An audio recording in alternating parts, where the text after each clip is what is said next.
Hi అండి. నేను మీ మంజుని. ఈరోజు నేను మీకు అరటికాయని ఫ్రై చేసి చూపిస్తానండి. అరటికాయలను చక్కగా కడుక్కొని చిన్న ముక్కలు కట్ చేసుకోవాలండి.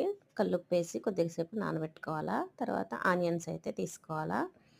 చూడండి చిన్న ముక్కలు కట్ చేసుకున్న. కళాయి పెట్టుకొని ఆయిల్ వేసినాక పోపు దినుసులు కొన్ని ఎండుమిర్చి వేసుకున్నాను. అలాగే ఆనియన్స్ కూడా వేసుకొని అవి బ్రౌన్ కలర్ వచ్చే వరకు వేయించుకున్నాక ఈ అరటికాయ ముక్కలను అయితే వేయించుకోవాలండి.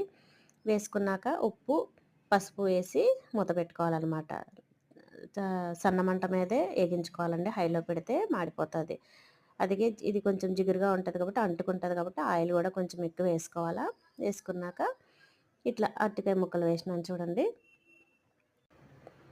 సాల్ట్, పసుపు వేసుకొని మూత పెట్టుకొని మగ్గబెట్టుకోవాలన్నమాట. మగ్గినాక కాసేపటికి ఒక 2 మినిట్స్కి ఒకసారి మనం కలుపుతూ ఉండాలన్నమాట. కలిపినాక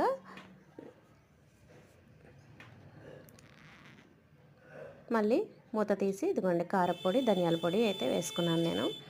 వేసుకున్నాక చూడండి చక్కగా ఫ్రై అయిపోతుంది అనమాట. సిమ్లోని పెడితే ఒక 10 మినిట్స్లో ఫ్రై అవుతుంది. తర్వాత కొత్తిమీర వేసుకొని ఒక 1 మినిట్ ఆ 2 మినిట్స్ స్టవ్ మీద పెట్టి దించుకోవాలన్నమాట.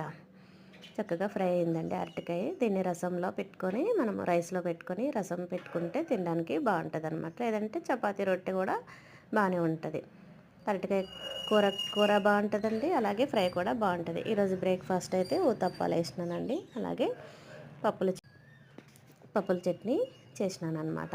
అలాగే పిల్లల లంచ్ బాక్స్ వచ్చేసి రైసు, పెరుగు, అరటికాయ ఫ్రై, కొంచెం మటన్ ఫ్రై పెట్టిన, పాపకి స్వీటును ఒక ఫ్రూటు పెట్టినాను. ఈ వీడియో మీకు నచ్చితే లైక్ చేయండి, షేర్ చేయండి, సబ్స్క్రైబ్ చేసుకోండి ఫ్రెండ్స్.